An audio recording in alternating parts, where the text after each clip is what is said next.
okay is a good way. Bob Babiak in studio today. Looking sharp, per usual. This gentleman is the chairman of the Louisa County Board of Supervisors, and we have our friend, Chris Fairchild, for a second rodeo here in the Isle of Seal Network. I know. Woo. 2 Fridays in a row. It's our. Can't get enough. I feel benefited. I feel like we're getting hooked up over here, Fairchild. Keith Smith is. Or I just got desperate. No, you're not supposed to say either that. way, I'm good with It pretty much worked either way. I heard this many times. Keith Smith has put together a hell of a roundtable for a candidates forum today on Real Talk. Yep. I just wanted to attack something a little bit differently. You know, Bob is chairman of Louisa County, and Chris is running for Fluvanna County Board of Supervisors. And, you know, we talk on the show all the time about Zion's Crossroads, and, you know, is that the next Crozet, yeah. You know, and I couldn't think of any better conversation to have 2 gentlemen that are going to be part of that in one way or another, to bat it around a little bit and see what everybody thinks and see what the feed throws at us, and probably have a few laughs at my expense, I have a feeling today, and we will take it from there. We kid because we care, my friend. Really? Is that on a tattoo somewhere? We kid because we care. Give the show a like and a share anywhere you're watching. We're live on every social media platform known to mankind. This will give these gentlemen tremendous amounts of exposure. We'll welcome CBS 19 to the show. They are streaming with us as we speak. Any of the local media outlets, if you have a question for the candidates, put them in the feed, and as long as it's respectful, I'm sure the gentleman will not mind sharing poignant perspective on a glorious Friday morning. Judah Wickower, we're in your hands, my friend. Tell us what to do.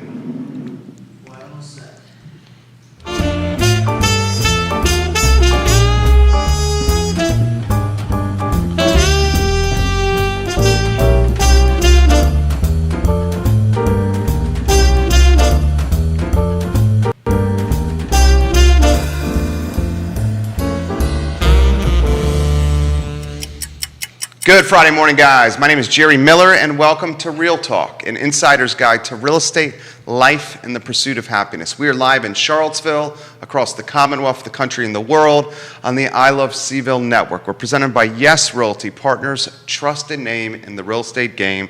Yes Realty Partners. Find them online at yesrealtypartners.com. We also thank a cast of fantastic local businesses that make Real Talk possible, guys. Charlottesville Settlement Company, Pearl Certification, Dairy Market, just a fantastic, wonderful group. And on a Friday, we pay tribute. Pest Control. Interstate Pest and Service Companies. And on Fridays, we pay tribute to Shenandoah Joe's. Dave Fafara and Shenandoah Joe's making the candidates roundtable possible. Judah Wickower, why don't we go to the studio camera and let's welcome everyone to the program. We have Keith Smith, who you know, Chris Fairchild, who you're certainly getting to know, his second appearance on the network, and first rodeo for Bob Babiak, joining us, the chairman of the Louisa County Board of Supervisors. Good morning, gentlemen. Good morning. Morning. Thank you. It's a pleasure to have you. It's absolutely a pleasure. You know, this is a continuation of last Friday when O'Brien was sitting in your seat, and one of my genius ideas was to see if we can have a conversation about Zion's Crossroads. We constantly talk about it on the show, about being the next Crozet.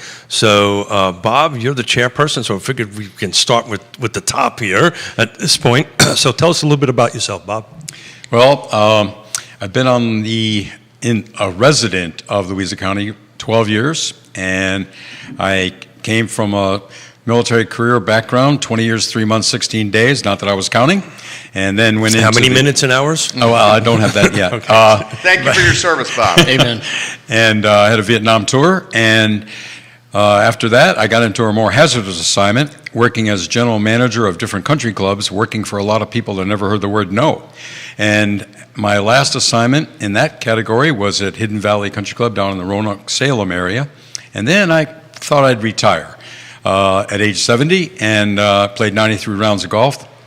Even though I only impersonated a golfer, that was a big void after working 60 hours a week. And so I decided to throw my hat in the ring and run for the District of Green Springs supervisor for the Louisa County Board of Supervisors.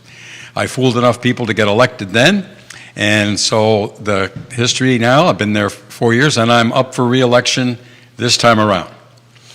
So before we jump into Chris, the last 4 years, what would you consider your most, Good question. achievement, your crowning glory of an Top achievement? accomplishments. Top accomplishment. Thank Okay. you. That is pretty easy. I think the most dramatic was our ability to get a trifecta, the unholy alliance of the two electric cooperatives and Dominion Electric Company, that's CVAC, Rappahannock, and then Dominion, to form and merge so that we could bring internet, hard fiber technology to every home in Louisa County. So, time. so That's Bob, big time. we're talking broadband, which is another subject we tackle quite regularly. But I have to kick it back over to your cohort to your left here, Chris Fairchild, because I think Nelson beat us, but Fluvanna County is pretty much in second place as far as speed of getting broadband throughout the county. So it's Firefly, which is part of the Central Virginia Electric Co-op, and I believe we're going to be having broadband throughout the county by 2024. I think Nelson County's 2023. When are you guys going to have it? We expect, because of our 500 square miles of mostly rural territory, we expect that within 3 years. So we're looking at 2 years, but it could stretch depending on a multitude of combinations. And that's why the combination of all three. Rappahannock is our largest. They have 3/4 of our county. Sure. And so getting their cooperation and involvement with the other two was vital. Well, it was the cooperation, and the reason they do this, the reason the co-ops are like the driving force of this.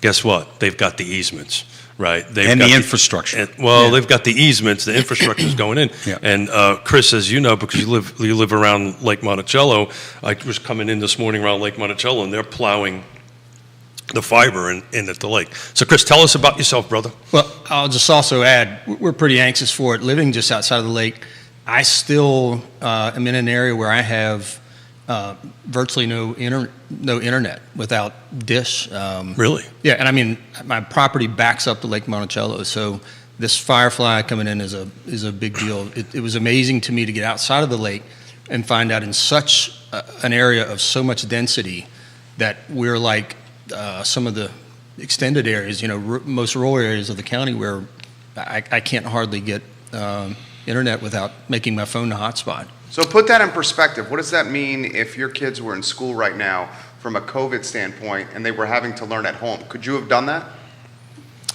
I would have made it work like so many great parents are, but man, It would have I've been a thought about it challenge. many times. What a challenge. I certainly feel for those families that are going through that. So God bless them for getting it done. We accomplished that goal but in a couple of ways. Number one, we had already started putting up 9 towers for wireless communication, although that's hindered by topography, trees, and valleys. But we augmented that by putting mobile hotspot stations in various locations around the county to augment the coverage that was lacking. Yeah, so you would drive your student to the school, right? And To the hotspot. To the hotspot, they would actually Yes. do it that I way see. in the They car. download the curriculum at the hotspot. Yes. And then bring it home. Or if they're close enough, they could do it from home. Very nice. Very nice. So, it just, as you guys were chatting, local government kind of gets a little bit of black eyes every once in a while about, accomplishments and so forth and so on. This broadband thing, I know because I've been part of it for 10 years on the commission, which Bob serves with me, and Chris was kind enough to appoint me 10 years ago on it. We've been working on this for this long, and this is a super accomplishment, in my opinion, to try to get that out there. I feel from the real estate side of the fence. The first question we always get asked is not water, not sewer, how many bedrooms. It's does it have broadband? And more importantly, what's its upload and download speed? Because as you know, with satellite, it's not so fast, right? Yeah. Cable and with fiber, it's going to be off the charts as far as speed. I think goes. another important factor, yes, the first option is 100 Mbps, and that's at $49.99, no contract and a 10-year price, okay? If you need it for higher level business, you can ramp up to 1 gig for $79.99. That's a deal. So let's talk about the impacts of, we have an astute businessman sitting next to your left. Well, rather successful. I have to admit, National company. a national company, Thank you very much. National Filter Service. There you go. Very done. Well really done. original. I You feel just do Charlotte. privileged just being next to you. It happens. It happens regularly. But one of the things I wanted to talk about was this cooperation between the two jurisdictions, right, to grow the Zions Crossroads area. And as you know, on the commission, the Zions Crossroads is working on, the commission is working on a small area plan, right? Both counties commissioned us to do that. Had a great meeting on Friday, but this is kind of like a dark question, but now that we're going to have fiber there, do you think that's going to help us grow businesses? And if so, what businesses do you guys want to see there? I'll let you go first. Well, I don't know if you remember, but just after I was elected and fortunate to get the position on the Thomas Jefferson Planning Commission, I had asked you, knowing where you lived, if there was a possibility of how the current, or at that time, the Board of Supervisors personnel at Fluvanna would be interested in a concept I had. And that was, how can we maximize the mutual intersection that we share on 15 and 250? I wanted to create a maximum benefit to both counties where we don't compete, but we actually unite and create a very competitive market for both our counties, but more importantly, all our residents, so they could benefit.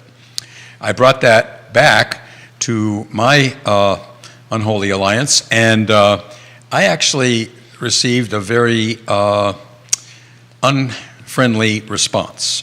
Why is that? The response was, you talked to them? You talked to the enemy? Don't you know this goes back to high school football games?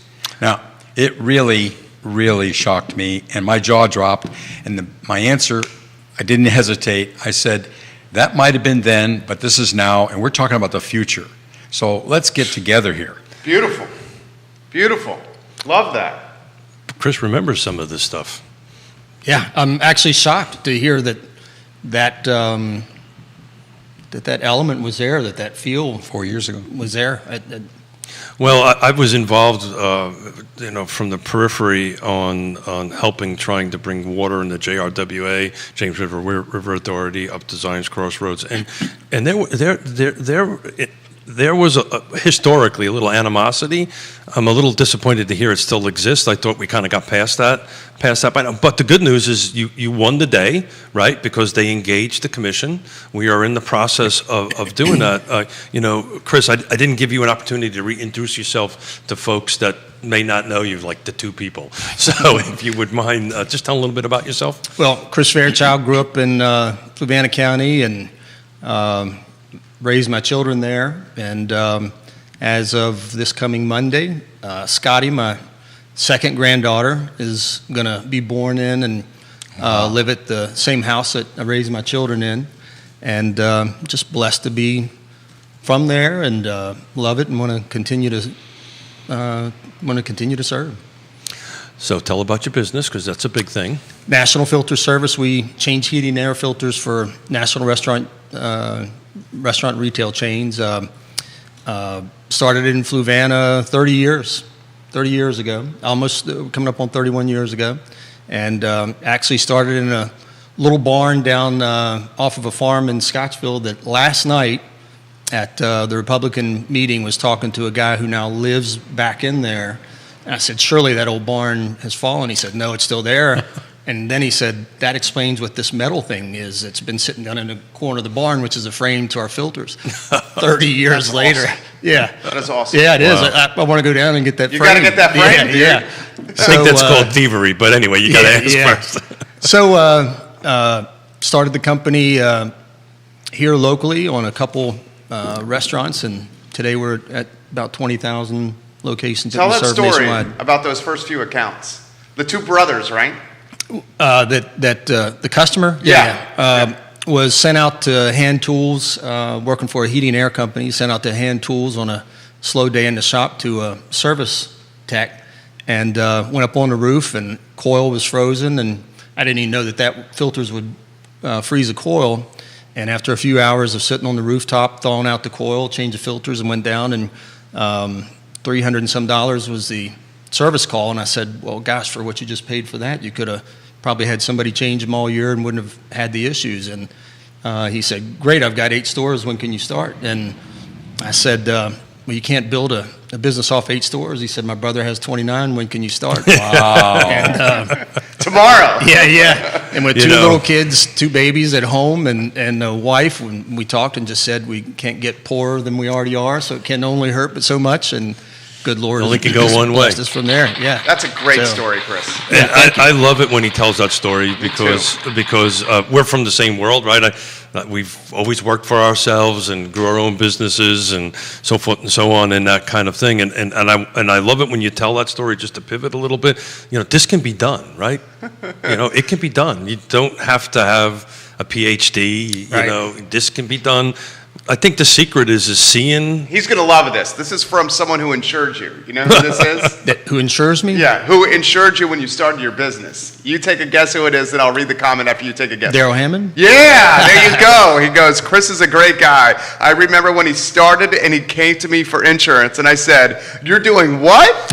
Yeah. We played a lot of softball together after. Daryl has a great business too, Hammond Insurance. You got the Central Virginian watching you here, Bob, on the show. Just giving you a heads up. Keith, back to you, my friend. Yeah, so you took it from 29, 39, whatever clients. How many do you have now? And you have some big name folks. I know you don't want to name names, but you know, national chains. Yeah, and we stuff. have national chains that have thousands of locations each across the country that we service. Our oldest customer is one of the nation's largest retailers. We've been with them 25 years this year. Good for you. And you just, as long as you do what you say you're going to do, people seem to buy it. And to that, I'd say, again, just what your point of just not having the education and just going out and doing it. My mother last night at the Republican yearly cookout, we recognized her she was a young coal miner's daughter, literally, who with a guy stepped out and started a coal company and with 2 young kids and no college education and so on. And I learned from that. In America, I truly believe the American way is anybody can do it. Amen, Whether brother. you're from New York City or West Virginia. You had to go to New York, huh? Yeah, I mean, you're a little slower up there. It's just me, brother. Yeah. Is that right? Yeah. It's just me. Eric LaFontaine, he owns the Ben Barbecue in Scottsville. He's watching. He says to Bob, I wish Southern Albemarle County would follow in your footsteps. Our system down here in Southern Albemarle County is an absolute joke. There are significant difficulties in the Scottsville area with CenturyLink, which is a show in and of itself. Yeah, I sure. certainly feel for the residents of Scottsville and the surrounding area of Scottsville that cannot get consistent internet. I mean, they can't even get a consistent phone line working. So I would encourage this gentleman to come and visit and sit on this show in October 8th and watch it. We have 2 Albemarle County Board of Supervisors are going to sit in those 2 seats. Who you got coming? So I've got Diantha McKeel There you go. and Ned Galloway, the chairperson of Albemarle County Board of Supervisors, and we're going to have that conversation too. Is that saying that Scottsville does not have quality? CenturyLink, so I'll give you a little background here. CenturyLink is the loan provider. Yep. CenturyLink recently has sold its Scottsville portion of its business. And because it's recently sold a Scottsville portion of its business, it's really not put much into it, or it's about to sell it. And as a result, you got residents right around Scottsville that cannot get consistent internet, or having a hard time getting a hard phone line Phone in. line. Yeah. In this area. And you think about some of the older population over there that's at home that needs the connection to medical, Yeah. for safety purposes. Eric can offer a lot more perspective on that. If you could, Eric, put it in the feed and I'll relay it to Bob, who I think knows it very well what's going on. And I knew that in the rural area of Scottsville. I just didn't realize that down in the town that was that bad.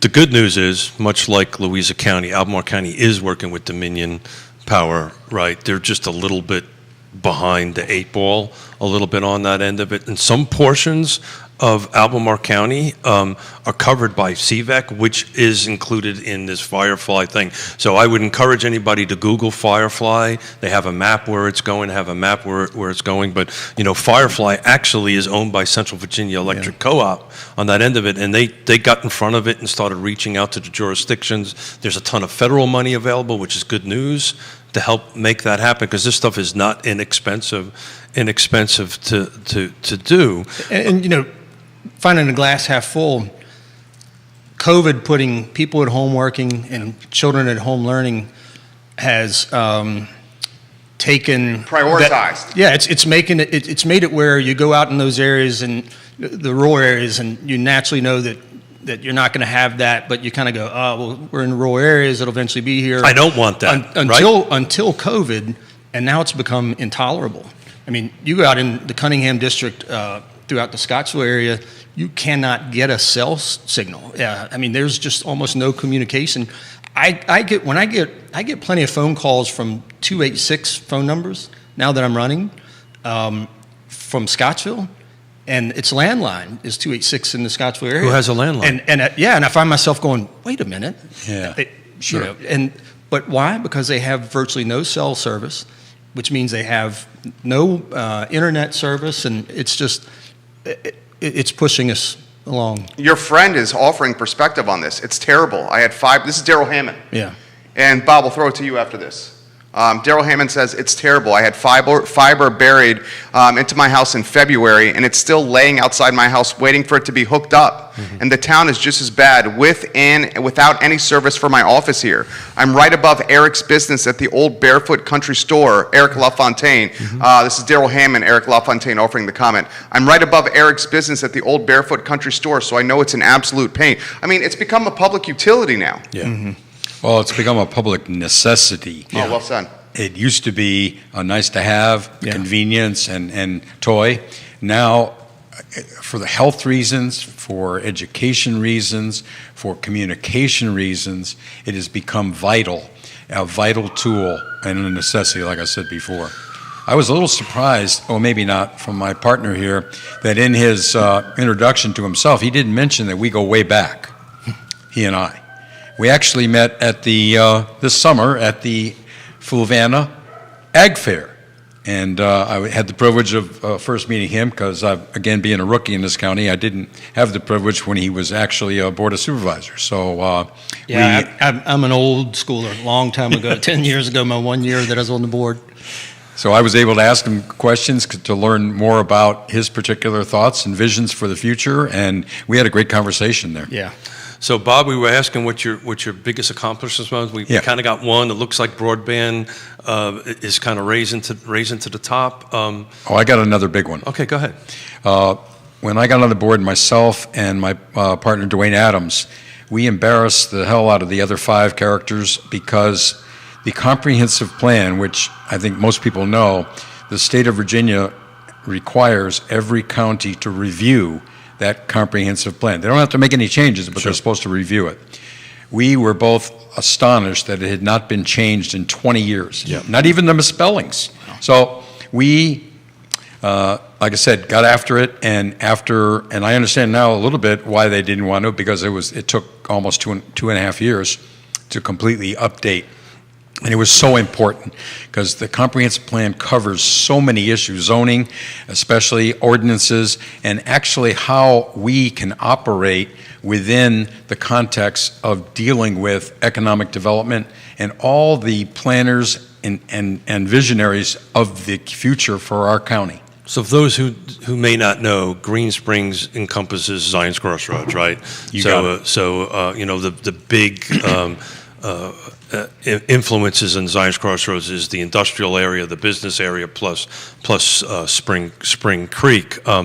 So to talk about that comprehensive plan, and the reason why I'm so excited about having 2 of you guys sitting together, and with hopes 2 of you guys will be on the Board of Supervisors, this concept of not looking at something for 20 years is, I've been involved in this for 30-something years, is not surprising to me that it hasn't been done. But let's talk about going forward. So, Bob, what do you want to the next 4 years, you're blessed to get elected. What do you want to accomplish in the next 4 years? And what do you want to accomplish with Mr. Fairchild in Fluvanna County? Well, actually, I want to build on what we've already started as a personal experience with each other. So, people that know each other better work together better. Yeah. So it's a concept of how we can build on that, plus the other members of the Fluvanna board that I know pretty well. So our hope is to, again, maximize the mutual benefit of our close proximity to each other. But what does that, and I'll toss this out to both of you guys and Chris jump in. What does that look like for me? I'm the citizen of Fluvanna County. What does this small area plan, what does this economic cooperation around Zions Crossroads look like for me? What effect is that going to have on me? Well, if we can work out this mutual understanding and mutual benefit to all of our citizens by not competing for future economic development where the area exists of sharing the knowledge of what is really needed and what can be done in the future. So that I think all the residents of both counties can benefit. The die has already been cast on Zion Crossroads, and in fact, we have what we have now, and it's only been just going gangbusters with more and more coming in. We've already got 2 big plans approved that'll be taking shape and full build-out within the next 5 years. That includes a multitude of amenities. So you're referring to developments? Yes. Got it. And that development is going to improve everybody because people will travel for quality. That's one thing about the fact of where we are right off Interstate 64 and James Madison Route 15. It's easy access. And so the Walmart and Lowe's at Zion Crossroads outsells their counterparts in Short Pump. And that's because of the volume of potential customers that are not only the 10,000 people at Lake Monticello, but all the affluent communities of Glenmore, Keswick, and the surrounding area. That's where I live. I'll throw this to you here, and Brittany Gray is doing a hell of a job for you right now. She just shared everything. Well done, Brittany. I just gave her props on the feed here. You got voters that have comments here, potential voters that we need to get to. So this is from Eric. He's a business owner. And he's one of the stakeholders in Scottsville. I will definitely watch the show on the 8th. Thank you. In regards to CenturyLink for Chris and Bob, he says, they installed my phone at my business. It did not work since it was installed. I lost money from an order 3.5 weeks ago, a couple $1,000s. This is downtown Scottsville. The town had a town hall meeting with CenturyLink on September 20th. Very few knew about it. Correct me if I'm wrong, but I called AEP because they run my home power in Esmont. They said they didn't have a contract with Firefly for the Esmont area. We want to touch on that at all from Eric LaFontaine, husband, father, business owner? I think that's more of an 8th conversation because that's an That's album for Donna market. Price. That's for Donna Price. That's literally for Donna Price and right there. for the folks over that What way. is Donna doing, Eric LaFontaine? Offer some perspective on that if you could. Go ahead. And we got more comments coming in. So my knowledge about it from being on the commission, AEP is not part of this group. It's pretty much Dominion Power and CVEC and Rappahannock, thank you, on that end of it. But I would encourage reaching out to AEP and seeing if they want to join in. Eventually, they're going to have to. And I'll say, as much as that's Albemarle County, and it's its own touches town your district. and so on, it sure does. And boy, I mean, Fluvanna actually does come in just into the edge of the town itself, and boy, what happens right there affects across the line. So I want to find out more about that. Yeah, so I think today it's hard to answer. I think from a market perspective, we kind of talk about this all the time, right? If CVS is on one corner, Walgreens comes in the other, eventually, AEP is going to have to come to the table. And that's where the elected officials can put a little bit of pressure on AEP to kind of show up, and that's ultimately what happened in Louisa County, right? You guys put pressure on them, they came to the table, and the next thing you know, you have it in the ground. I'd like to get with Eric and Daryl. Sure. They're hearing this now, hopefully, and see what we can do to... I'll tag you guys. Yeah. So you can follow up. Brittany, I'm tagging Chris, Eric, and Daryl right there on the feed for you. So I'm your constituent, right? I'm in your district. How do you feel about this Louisa County, Fluvanna County working together on Zions Crossroads? Well, first you said it's been since football rivalries, I literally have the scars on the back of my head where at Louisa, my senior year, they rocked my head and sent me to the hospital. So it took us a little bit to get Say over that again slowly, because that makes a lot of sense now. Rocked my head. Yeah. Oh, yeah. It's a tick that I have. That's Louisa. Love you, But man. I'm sure Waterline Sure. over all these years created some of that animosity. Sure. And sometimes it's good to remember what you've been through, and sometimes parts of that it's good to let go. And it goes back to some of what I was saying last week about other, I'll just say infrastructure, other things we've done in the county that were big spend items. If I don't think politically and regarding our neighbors in the county, we've treated some of those big spend items correctly. And so when we do that in the county and have turmoil over it, and you end up, that's affecting you as our partner and our neighbor, again, how you treat your neighbor that lives beside you and how you treat your neighbor that's the county beside you. Ultimately, if we can't get along, we're not going to get along with you. And that turmoil is going to flow over. And I hope in the county we'll do some of that better in the future, helping to get more people on the bus and meet everybody's needs. And that will make us better to work with you all. I will say that in the little bit that Bob and I've been around each other, I am very encouraged by the person I've met, and that I think we can say together that we're going to make that go away very quickly. Well Good. said. That is a sizzle reel right there. That's a what? That's a sizzle. It's a little term we have. Sizzle. Sizzle. Oh, a sizzle. Yeah, I thought you yeah. said scissor. But because what you said is what I was hoping to hear, right? Look, we got to work a little bit in our in-house, right? Get along a little bit internally as far as our county is concerned, because we got to get that looking good so we can work with our next door neighbor so we can move forward. I can tell you from my perspective, I'm encouraging this, as Bob knows, because we've been pushing this pretty heavily at the commission end of it. But if we can work together and we can come with some sort of revenue sharing or some sort of relational project that moves forward, that's just going to take a little relief off my property taxes, right? And we're at 97%. If Neil's watching, I can't remember what our county is. It's in the high 90s of Total revenue, total revenue from real estate. which is a shocking number. And I don't know what Louisa County's is. Do you know what Louisa County's number is, Bob? Not just from real estate, but because we are blessed, again, with some really favorable return on all the economic development. Yeah.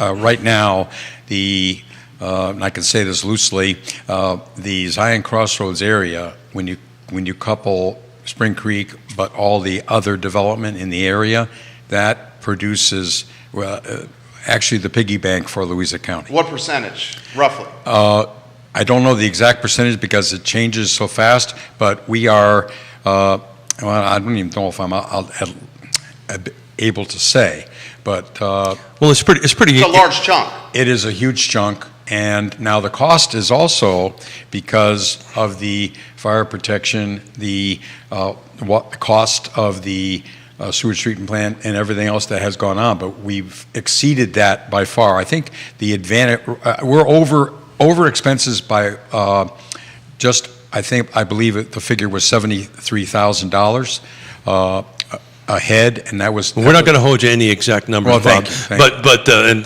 trying to save you here a little bit, right? Thank you. You don't have to do that. But from an obvious example, right? I know for a fact because some of my clients have built facilities on that side of it. They're producing a substantial amount of money, meals tax, property tax, all this stuff is going there that we don't have as much on our side of the line. So without doing a number, you're not at 96 and 97% of No. your real estate. No. You're closer. I mean, the magic number is 30% from other sources and the balance coming from real estate. I'm not so sure you're there yet, but you're sure as hell not at 95, 96. Well, Could be soon. I mean, I was talking with the project manager that's building out Spring Creek a couple days ago, and he was talking about the vast amount of empty lots. You got 600 empty lots. That's there. what I'm saying. Imagine another 600 rooftops in Spring Creek and the Well- impact that'll have. Well, there's Good point. Spring Creek's a planned 1,200 home community. We have 762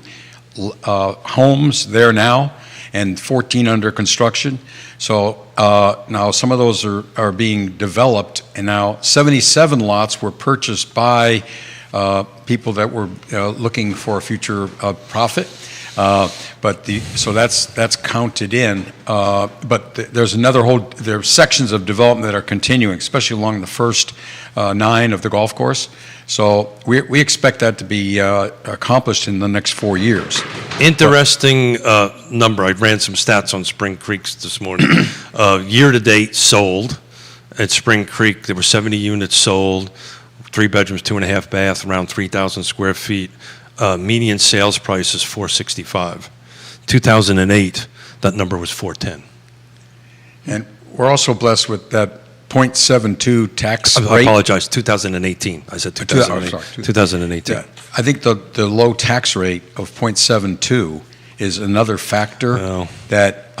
we don't want to go down it because I'm always reluctant to throw out tax rates, Okay. right? On why people purchase homes. Well, it's not even that. So some people get hung up on tax rates. It's a game, right? And you guys know this. It's about what your budget is, what your appraised value is, and then your tax rate. And it has to get to 0, right? So if you're at 7 something and we're at 90 cents, but if I take the same house at Lake Monticello and drop it into Spring Creek, you're several $100,000 more in value. So it's rates are. I tend to stay away from discussions with rates because it can get a little confusing. Well, I'm paying 90 cents and you're paying 70. Well, hold the time out. Your property over there is worth $200,000 more than it is in Fluvanna County. I defer to the expert. Well, I wouldn't say I was an expert, sir, but There's an equation to it that's more difficult than. Exactly right. So it's not a 2 plus 2 equals 4. Yeah. There's another number in the middle of that. Yeah. That gets to that end result. So I just don't want to freak people out. I just I love waving the flag for. I know that, Bob. So I'd also say, regarding the partnership, we said last week that, we don't own any of the corners of 64 and 15. That's all you guys. That's all Louisa. Plus 250 and 15. No, 250 and 15. But I'm saying Both. 64 Right, and sure. 15 is not Fluvanna. That's exactly and right. We said last week, we hear on people talk about in our county, what are we doing on our side of 64? And I always say, we don't have one. That's you. And so what you all do is going to work its way To us. towards 250 and 15. And that's where we become more of a partnership. And you said at the beginning, 250 and 15, and I don't think I've heard anybody else say that. That's acknowledging, I like that. That's acknowledging where our piece picks up and where our opportunity is. And so as partners, what you all do is going to affect when our opportunity comes. And so That's why you have to work. We'd better work with you. Yes. You have to work together. Yeah. And part of Bob's and Green Springs and Zion's Crossroads challenge is you can't go any further north, right? Because Green Springs, you're there. So the only real places that you can go is towards us or east, right? Over that and way, a little right? bit west. And A little bit, but not too Not much far. because you run into. So this is the reason why Bob tossed it out. I supported it on the commission, and I think Fluvanna County, quite the opposite of Louisa County. We were all on board with it at the Board of Supervisors level. So we're not carrying that grudge at all on our side. We want, at least from my perspective, want to work together. So Chris, second rodeo here on the show. You're elected. What's your first big thing you want to tackle? You're on day one. What is Chris Fairchild going to do come January 1? Well, Bob mentioned the comprehensive plan and that had not been updated, and it has been in Fluvanna. And what I was thinking when you were talking about, what did you say, 20 years? 20 years. And a mentor of mine, Grant Tate, once taught me early in my business the difference between management and leadership. And this is no slam against anybody that's been involved in the past in Louisa, but to me, that's management. 20 years without affecting your comprehensive plan. Leadership is, where are we going, and does that reflect that? And I find that in Fluvanna, especially lately, that we need to really review our comprehensive plan and be sure it fits. In some ways, there's a changing mindset in a changing mindset in Fluvanna regarding growth. How so? I hear more than I've ever heard people saying, I'm concerned about us growing into what everybody moved here to get away from. And not everybody. Of course, a lot of people, lived there, started there, and so on. But, man, I say it's like in Braveheart, you had the two factions that didn't like each other, the Scots, and they used to fight. And suddenly they said, you know what, the English are over the hill, and we better come together. And so there's some element in Fluvanna that needs to come together of the from heres and come heres that are both starting to have some concerns about what growth is going to do to us to change us. And boy, we better get together and stop saying, you're rural and you're Lake Monticello. I think I said last week, when you're on 53, at the end of 53, at 7:30 in the morning and traffic's backed up forever, you're not seeing a sticker on the car in front of you that says Scottsville or Lake Monticello, because you're both convening up there at Monticello and getting on 53. So it affects us all, and I'm happy to see a growing awareness of growth and more thought into where it should go and what it should look like, if it fits our personality or not. So we talk all the time on the show. It's something I bring up all the time. First and foremost, that is the exact reason why the state says every 5 years you need to do this, right? And back on this management and leadership part of it, the management should have told your board of supervisors, no, you're not kicking this can down the line. You need to take a leadership role and do that. So thank you for doing that and getting that done. But there's the very reason why the state does this every 5 years, because what a comprehensive plan is, hey, what do I want to be when I grow up, right? This is, what do I want to be? It's a non-obligatory document. It's not a requirement, but it's a guide. Hey, what I want to be, the kind of a vision statement. A vision statement, exactly right. If you write a business plan, that's exactly what it is. It's a vision statement. But one of the things I'm excited about hearing is the being able to bring folks together and have this conversation and move forward. And the second thing we talk about all the time is, and I'm excited to hear this, is the lack. And I don't mean this as a dig towards anybody. It seems the lack of involvement in the process is staggering to me, right? It seems from the community. From the community, yeah. Right? It's changing, and I think what we're doing here is helping that tremendously. Yeah, I do too. But I show up in meetings, all the time. You show up to meetings you attend meetings all the time. How many times public is there? Very rare. Well, I'd like to piggyback on what Chris said, because it was very important. I, too, am besieged by people that want to close the door. And my old saying is, change is inevitable except for vending machines. But it's a situation where growth is going to happen. We can't control it. We can only manage it. And if people stopped having babies, we wouldn't have to worry about it. But guess what? They aren't making any more land, so we have to be wise and shrewd of how we use the land that we have. Amen. However, landowner rights runs supreme in our state. That means I get lambasted because we got a 7-Eleven coming in. Well, guess what? I didn't get to choose that. That landowner made the decision to put that type of facility on his property. So we can run that through the process, and it's a lengthy process going through the Planning Commission to actually, before it starts getting built. But once that's done, the Board of Supervisors nor anybody else can stop that process. Well said, Bob. Well, the market tends to lean things one way or the other. So day one, I've heard review the comment. What are you going to do on day one, Chris? I know you well enough to know. I think I know the answer to it. What day one? What are we going to tackle? Boy, I want you to tell me if you know the answer. Well, I know exactly what you're going to do on day one because I know you well enough. You're going to continue education process, and you're going to sit down in there and learn all this stuff and say, okay, guys, teach me, right? Yeah.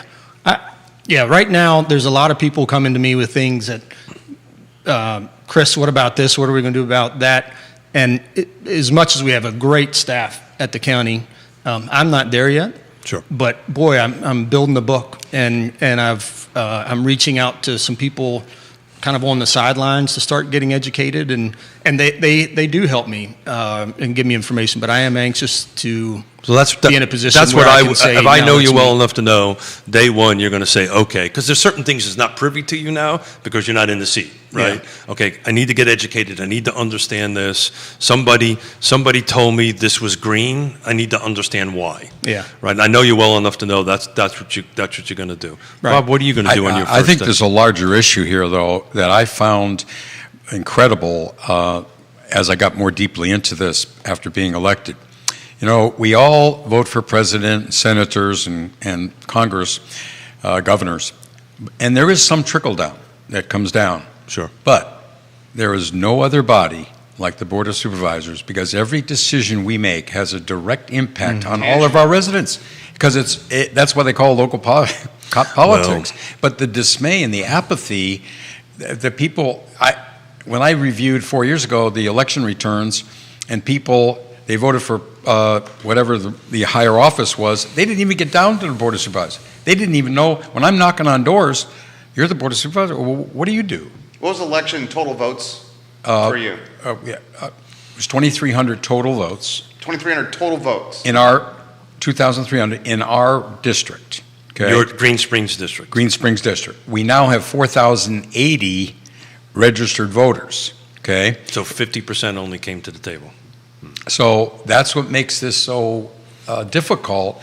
How do we get the message across of educating our residents, our constituents, what actually we do and why it's important? What do you think? I think that has to happen beyond the election season. There you go. Once you're elected, that you continue to get engaged and involved with groups in the community. One example, Nahor Village has the concerns about development that's trying to come in beside them. Yeah. That group is rallied. They're together. Let everybody know where that is. Nahor is on Route 53, just outside of Lake Monticello. That's a group of 70-ish some homes that they are rallied together. And, another great thing about this rallying together, by the way, is that when we've been meeting all in their clubhouse and discussing the subdivision and what to do about it, and nobody's ever asked who's a Republican or a Democrat. There you go. And you can't tell. But all they know is they all have a concern of this, how it's going to affect the roads in their community, being a 55 and older community, because it's going to direct traffic some through it and so on. And all those impacts, that is local. That's not, we always say it is, in Fluvanna, we're never going to vote on abortion, meaning it's all local, what happens to you and your neighbor. All politics, real politics, is local. Yeah. And the second thing that I always said, that little scar you get in the back of your head, you're going to get some more of them, because being a board of supervisors is a contact sport. Yeah. Right. Because it's where people hit their home, as you just described, and as Chris knows all too well. I have a personal connection with that particular project, but it's all local. And as I was writing notes as you were speaking, this is what we're trying to do here. Right. This is what we're trying to do with this coffee with the candidates is to have this long form format, have some folks chime in some questions. We got questions coming. And have an opportunity to do this. So this isn't going to stop after the election. I want to make this clear to you, Chris. When the next year we're going to continue this out throughout next year. We're going to do report cards. So how are we doing, guys? Yep. Right? Are we making some accomplishment? And if I can just add one thing to this, it made my night. When I left a meeting last night, at a phone call from a 286 number, which is Scottsville, called sweet elderly lady. I mean, and she called and she said, first of all, I want to know what you stand for. I've been seeing your signs. I want to know what you stand for. And then second of all, I want to know, what is the Board of Supervisors and what do you do? And she didn't know at her age even what it is or what's involved, because God bless her, she takes care, all these years she's been taking care of her family and whatever the work was and so on. And if they didn't have anything to rile them up, to get them excited or upset, then they've just been taking care of life, which is great. It's up to us to kind of do the work over here. While it was surprising, not surprising, it was notable that she didn't even know who we were and what we did. So we need to be getting that out there. Voters chiming in. Daryl says, what time will be the October 8th interview be? 10:15 a.m., guys, 10:15. So there's multiple people putting it on their calendars here. Fluvanna County Review, watching the program, CBS 19 on the broadcast. Jamie Turner for Bob and for Chris. This is Mr. Gordonsville right here. If this guy ran for any position in Orange, which Jamie, you should, he'd be a lock to get a victory. He says this is a broad question for Chris and Bob, but looking around Central Virginia, you have places like Ruckersville and Zion's Crossroads that are exploding with new developments. Then you have our town in Orange County that hasn't changed in the past 30 years. What is it about Zion's that is leading to this explosive growth? Interstates I-64. That is the main reason. And our comprehensive plan now that we are trying to develop all 4 interchange exits, because that's what business sees as a marketable location, because traffic and location go hand in hand. As an old real estate, location, location, location. And that is the prime reason. Good answer right there. This is for Chris, coming from Lisa Costello. And Lisa Costello, I believe, lives in your district here. Zion's Crossroads used to be the Crescent Inn restaurant, a laundromat, and a small convenience store. That was it. Zion's Crossroads has exploded in recent years, and multiple people are adding for the good and for the bad. The president of the Charlottesville-Albemarle Association of Realtors, Quentin Beckham, our friend, is watching. He says, I think there is great opportunity for Fluvanna and Louisa to develop housing that is accessible, more affordable, and definitely desirable along the I-64 corridor and other areas that would really be a help to our larger community. Yes, I think we are all in it together, and positive to the counties as well. I'm looking forward to what is to come from both you guys. Gentlemen, anything you want to add on those topics? So I'm not sure what Lisa's position is on that in Zion's. But yes, man, I'm glad she remembers that, and that's great history. We used to have a roundabout, by the way, in Zion's Crossroads. I don't know if you all remember that, but and suddenly here it's all coming back around. Yes. But it's an area that we need to direct our growth to. We have the infrastructure there now, and we have the roads to take the burden off of the growth area now, Lake Monticello, which is putting people on 53 and 616. In my opinion, that's where the mass of our growth should be diverted to. And of course, the comprehensive plan now speaks to that to some extent. I think that the comprehensive plan needs to give the vision stronger in that area. And to the positives and negatives, yeah, some say it's good, some say it's bad. Rooftops cost money. And so you dump a bunch of homes and apartments and so on in the Zions, it's still going to cost taxpayers in Scottsville. And so we got to be mindful of what type of growth we are putting in over there. I'm glad she asked the question, because right now we have 2 projects that have already been approved that envelop 1,300 what we call workforce housing. It is affordable because it is so important to retain our vital staff of the fire rescue, our teachers, and our sheriff's office, because a lot of them have to live out of state or out of county because they can't find reasonable housing. In Louisa, too? In Louisa County, we had Stonegate, which is a 150 apartment complex, that was sold out in 6 months. Waverly Place, by the same builder in downtown Louisa, was sold out in 8 months. So those are rental units. We Those are rental. We have to make sure we quantify I'm that. sorry. So if they're not living in Louisa, to live in a cheaper place, where are they living? The surrounding Goochland, Orange, in some cases Fluvanna, they're just trying to find places. But like when our recruiting force goes to Penn State to try to get teachers, one of the first questions they ask, well, where can I live? Okay. Now, apartment complexes may come up first, but we've got also villas and townhouses coming up as well.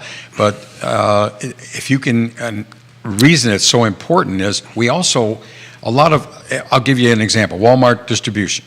A lot of their employees have to live out of the county as well. And they pay well. Yes. And so it's not a question of them being able to afford it, it's being able to find a place to live. That adds to a burden on the traffic system. Infrastructure. And all that stuff. I have to give a shout out to Louisa County on this. As those who watch the show, I'm a little passionate about affordable housing and have been for quite some time. You guys made a substantial commitment to affordable housing, which is based on the history that I've known, I mean, it rather shocked me. You guys stepped up to the plate to try to do that. You want to talk a little bit about some of the stuff that you guys are doing in that? Again, that was a very controversial move. Sure. Because we got a lot of heat, as Chris was mentioning earlier, from all the people that want to close the door. They got here and they really don't want to have to put up with more traffic, noise, light pollution, and all the other potential negatives that are involved with economic development. No, we had to put it on the map because we hear from our, especially our security and safety individuals and teachers, that there are problems, and we don't want to lose people because they can't find housing, but we also want to make sure that we are able to retain them and attract them. What do you think, Chris? I hear the term, and not that Bob said this, I hear the term NIMBY a lot. And It's basically the NIMBY mentality. yeah. Yeah. Well, I'd say it's also the NIMBY brand, meaning not everybody wants to close a door. And I don't think you meant it absolute. A lot of it's just people who care and see the. Then they get a title thrown on them. And see the impact that's coming at sure. them. I agree. I always say, let a plant, some sort of manufacturing, be built on the property beside you, and I don't want it. Well, you're a NIMBY, and I say, yeah. At night, there's just a little bit of green sludge that you can see that's drifting over on the property. But boy, it helps all the neighbors. It helps the whole county. And would you have that? Of course not. Well, suddenly you're a NIMBY. So I think it's good for people to care about the impact that it will have on the rural environment. Titles are never good. But even past always get to know what the individual is thinking and why they're thinking that. Right. I think past the title, it's good to have the concerns of what those impacts will be that will potentially change you into, again, I always say what people move there to get away from. And I think it's a valid concern. Well, in that respect, we've, in our last comprehensive plan, for just the Green Springs District alone, we reduced the growth area 43%. We brought it from the edge of Albemarle way back to closer to the Zion Crossroads area. And why did you do that? We did that to ensure that there would be no violation of our rural heritage. We want to we want to preserve the rural nature of Louisa County to the best of our ability, but also concentrate where growth should occur, not where it shouldn't. So that goes back to the small area plan that we're working on together between Louisa County, that's Fluvanna and Louisa County. I'm dyslexic, got mixed up there. Because what you're doing is you're drawing this geographic circle or this shape around this area and saying, at least in this plan, which is, by the way, not been adopted, just went in front of the Planning Commission. This is going through its particular process on that end of it. And please get engaged, those who are watching, please get engaged with that process and get your comments in on it. But if I hear you, that's where we want our growth. Outside of that, we don't want our growth. Is that what we're saying? Exactly. That's smart. Yeah, because there are places where it would be difficult, but also too cumbersome and not essential. If we can isolate the key areas where growth would affect positively everybody, then it's more palatable. It's more understandable. This is from Leslie here for you guys. Jerry and panel, you guys have gone an hour and have not brought up schools. No. please ask the candidates about schools and the need for additional high schools in both counties. Well, I don't know that it's a high school that's going to be the need that's coming up in Fluvanna, but there's a need. I mean, that is now one of the subjects on the table that the county's has just begun looking into, that there is going to be another school on the horizon. It has not been determined what level that's going to be or where it should go. But growth has made it A necessity. come. Yeah. That's a very important question. We're fortunate in the fact that we've been on a plan, progressive plan, addressing schools. We have a major modification, enlargement of our middle school that's budgeted for 2024. We have adjustments being made to Moss Knuckles Elementary. That's going to move the autism curriculum there to the Jewett school complex. We just are in process right now of building a large addition to the Jewett schools system as well. So we are looking at the growth patterns. It's all about enrollment. It's all about, and we thought to a certain extent, this COVID unfortunate experience we've been through because of virtual training and people going to maybe homeschooling or people going to private schools, we thought our enrollment would drop. But because of the quality of the schools, it has only risen. So I have to be forward-looking at how we're going to adjust for these changes that are going to be occurring. So how'd you fund all that improvement? Well, 62% of our budget every year, go to schools, okay? But the CIP program has to be funded individually as part of the overall budget.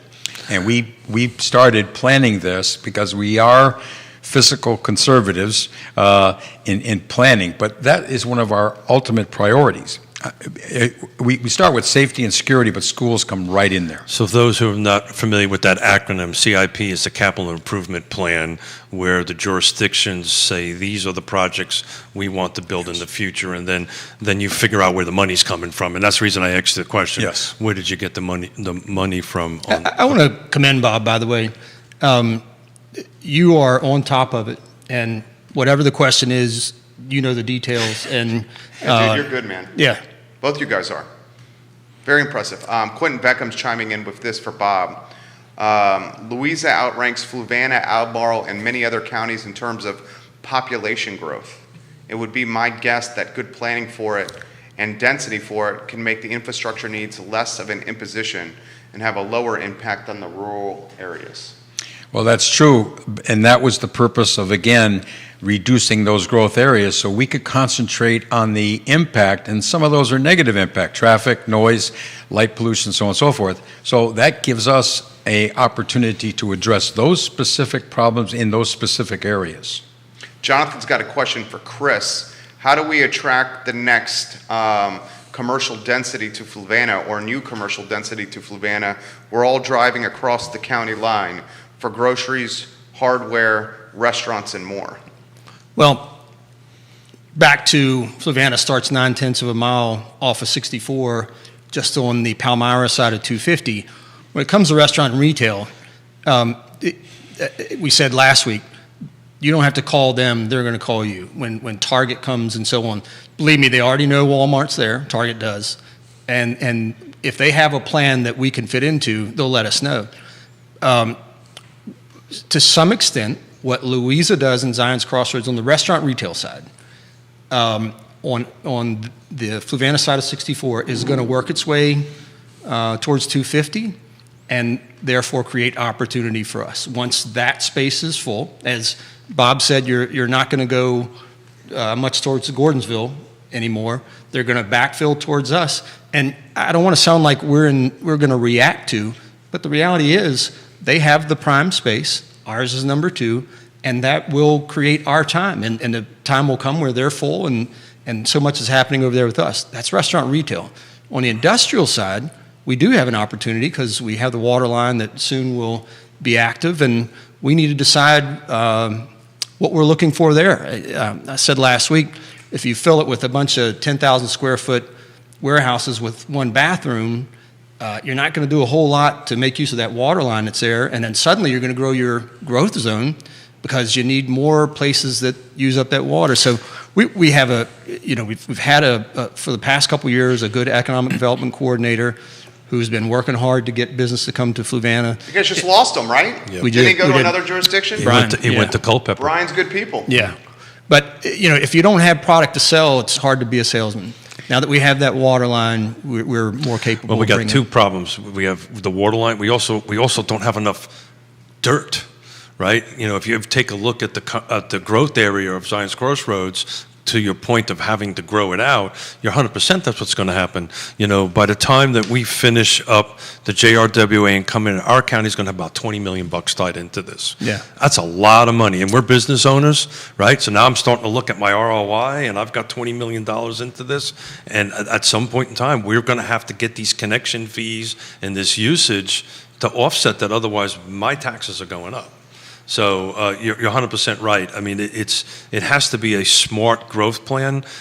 When you have an opportunity, Chris, take a look at the commission did in 2013 a growth plan for Zion's Crossroads on our side of the line. It's a pretty interesting report. Take a look at. Chris hit on a key point, and I think I mentioned this to him. Maybe he got that in his memory bank here when we were talking last month. I said, we're setting you up for success because, we're going to do all this and we're going to run out of real estate. And so you're going to be prime. You're going to get all those big shots. Sir, I work for commission. You're not getting any.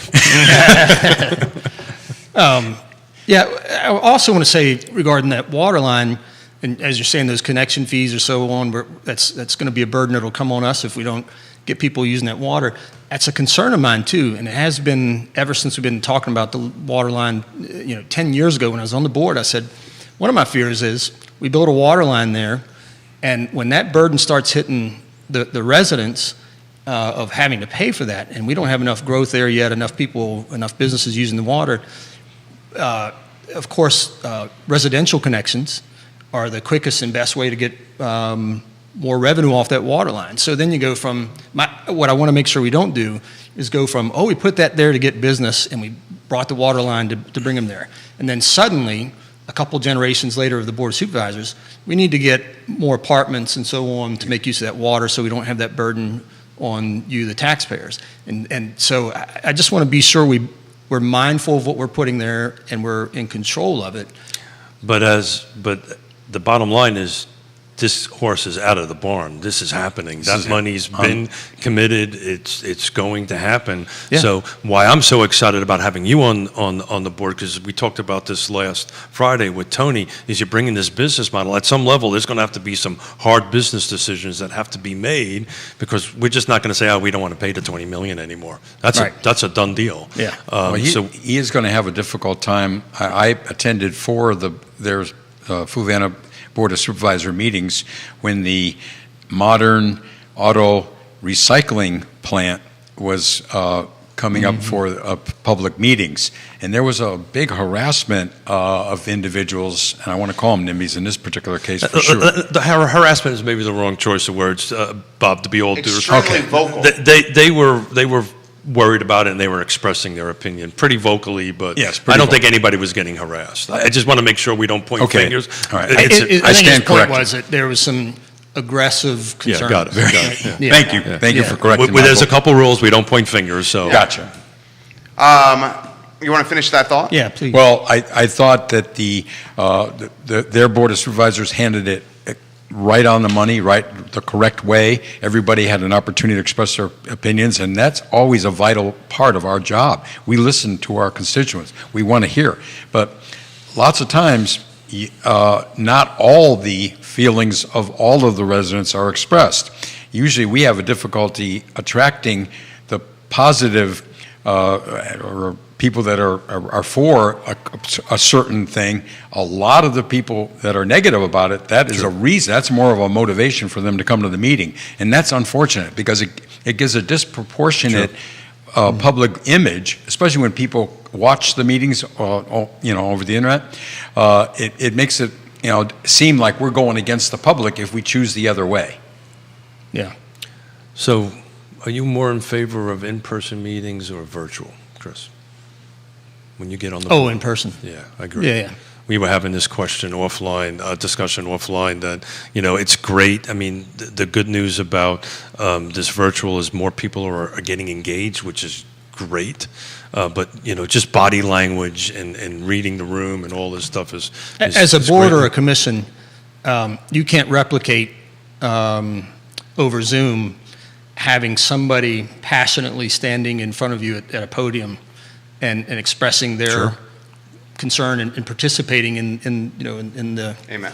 Yeah. That's so true. Virtual communication and discussions is just that. It's virtually as good as in-person communications. call. This is a question that's come in via Twitter for both you guys, and specifically for Chris. It's from Jason. He lives at the lake. Please ask the candidates if they would work in conjunction with developers to bring more rooftop housing to both Louisa and Fluvanna. Just be honest with you, it's not a goal of mine to bring more rooftop housing to Fluvanna. It's going to come, and there's certain areas where we do need it. Don't get me wrong; it needs to be a part of the comprehensive plan. But I go back to virtually every rooftop raises taxes, more schools, more emergency services, creates more traffic concerns. If that's happening around Lake Monticello, and all of those people are already piled into that small area and traveling 616 and 53 to get out of there, and traffic safety, quality of life dealing with that traffic, I only want to bring rooftops if it complements Fluvanna and also while allowing us to maintain our rural personality. So I'm just being honest, I don't have a goal to bring more rooftops. I know it's coming, and I want to help manage and lead where it's going. I'm really on the opposite side of that coin. We realize, as I mentioned before, the need for it, and we know growth is inevitable, like I mentioned before. So if we can control where these workforce and affordable housing is located, that affords our residents more opportunity, and all our prospective new residents that are thinking about coming to our area, our region, we want to be able to zero in and provide them that opportunity. And we agree we want to be able to plan for where it goes. Again, I think it's coming one way or another. Yeah. And I don't think we have to put a sign out saying, please come. I think instead we need to control where it's coming to. And, You're about strategic and managed growth. Yeah. yeah, and I hate to use managed because I said earlier the difference between managed and lead, but yeah, I want to be a part of the leadership that designs what our management will be. And I almost didn't want to say this because it sounds like I'm saying something negative about what's happening on the Louisa side. And Bob and I'm going to learn a lot from him. And I think he and I are going to have a number of conversations away from the microphone talking about what has to happen there and different perspectives on it. When it was brought up earlier, the distribution center, Walmart distribution center, and they built that, and it was great for economic development, but then they couldn't get enough people locally. So they had to start hiring and advertising from distances away. Well, what happens if you live in Waynesboro and you work at Walmart in Zions Crossroads? The point's going to come potentially where you're moving to Louisa so you can be near your work. So then you have to have the houses. And so you talk about workforce housing. Now you need the houses because you have somewhere like that came in there. So now you need more infrastructure and you need more schools. And that's a balancing act that So needs one to of be the done reasons tenderly. I was excited about having the two of you guys sitting across us, because I knew you guys had difference of opinions on this particular topic, but I also know that you will be able to sit down Oh, no doubt. and get educated. And this is why I was giving you a shout out from your day one. You're not saying no, you're just saying I need to get educated so I understand this a little bit more, and you're willing to seek out that education. And so my And hats- thank you for saying that, because as you were saying that, I was thinking we're not necessarily in different perspectives, because in my mind, I tell myself, don't allow that to be where you Sure. stand, because back to, I think he and I are going to have a lot of good conversations, and he has experiences that I can learn from. Well, that is the whole reason why we promoted it at the commission, promoted this small area plan between the two jurisdictions. We need to get past the scar on the back of your head, and we need to get past the hey, we're not going to talk to these other people. So I hope that has happened, right? Because, the only way anybody's going to get anything done is sit down and have a conversation, right? If we go to differing corners, nobody's going to win that Tammy argument. Purcell has got something for you, Bob. Tammy Purcell is an influencer in Louisa County, undoubtedly. Definitely. In-person meetings are vital, but providing virtual access to as many public meetings as possible is very important and should be prioritized by local government. For example, the James River Water Authority does not allow the public to access its meetings virtually. Really? Tammy Purcell, well Wow. done with that comment today. Well, that is out of my jurisdiction as far as that, but I totally agree with her that that is the benefit of the virtual sessions, and that's why we have been live streaming all of our supervisor meetings, our planning commission meetings, and that also not just live streaming, but allows people to call in or email in questions or concerns to us at those meetings. But the question was phrased initially is, was there a preference between in-person versus virtual? They both have advantages. Obviously, if there was a preference and everybody attended. Both is the preference, right? Yeah. Both. Yeah. And that's doable. Yes. I mean, it's great for me when Fulvana County had a planning commission and the city had a planning commission. I got to bounce back and forth between the two of them. And back to what COVID did to make some of this stuff intolerable, the lack of communication that we used to have, I believe we'll have Zoom on every meeting the Board of Supervisors has for the next, That's the new 10 reality. years. That's the next reality. People are going to have the ability now that they Yep. didn't used to have to participate live. Well, I wrote a note down about the James River Water Authority because I was not aware of that, and I'm going to make some phone calls because that's kind of BS. That's a big thing between our two counties, and it's not out there in Zoom and doing Yeah, live. So, I really was also taken aback because I've been to well, some of Mr. their Chairman, I meetings. think you can make a couple of phone calls Well, on your side of the fence. It is a different authority. However, I've been to some of their meetings, and they allow public participation, but she's right. I think, and I don't know what the prohibition is. Well, that's important because that whole, as we were talking about the water, how that water is going to be handled and managed between the two jurisdictions is pretty important to how you two guys are going to work together to try to grow the economic development, whatever it looks like around Zion's Crossroads. So I wrote a note. That was a bit shocking to me. I did not know that. Good comment, Tammy. We appreciate that contribution. All right, gentlemen, 11:34. We'll close with this question for you guys. Straightforward question. It's the elevator pitch. Why should the constituents and voters vote Chris Fairchild? And why should they vote for you, Bob? You want to go first, Chris? Sure.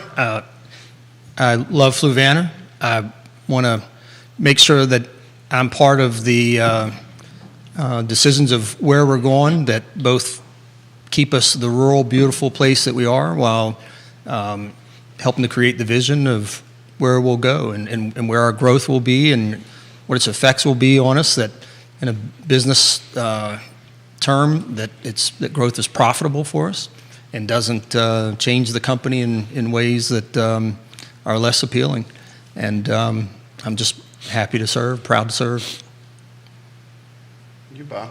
You're up. Well, I'm blessed in the fact that I want to be able to continue my running as an independent for consensus, common sense leadership, not politics. Once hired, I had no experience prior to getting in this, and I took that responsibility seriously by getting that 16-month course through VACO, Virginia Association of Counties, to get certified. I thought that was a valuable experience, and not only having a manual I could go back to, but all the books and the essays and classes and speeches and all that. That was a vital experience gathering for me, or knowledge experience. I also want to protect the historic Green Springs Landmark District. I want to continue the visionary leadership and progress for our whole district, and our county. I'm not a pure district rep for reason. I'm also responsible for all the residents of the county. I only represent, from an election standpoint, my particular district. But the other thing is we've had a 4-year track record of achievement, And I would like to continue on that same goal and trying to get another 4 years of equal or even better achievement. Excellent answer, both you guys. You guys will appreciate this. John Barnhart, watching the program. This was informative and interesting. Thank you for watching. This is from Jonathan, who's followed up with a number of questions. He said, this is how we learn about local government. I've learned more in the last 90 minutes than I have this entire year. Thank you for putting this on.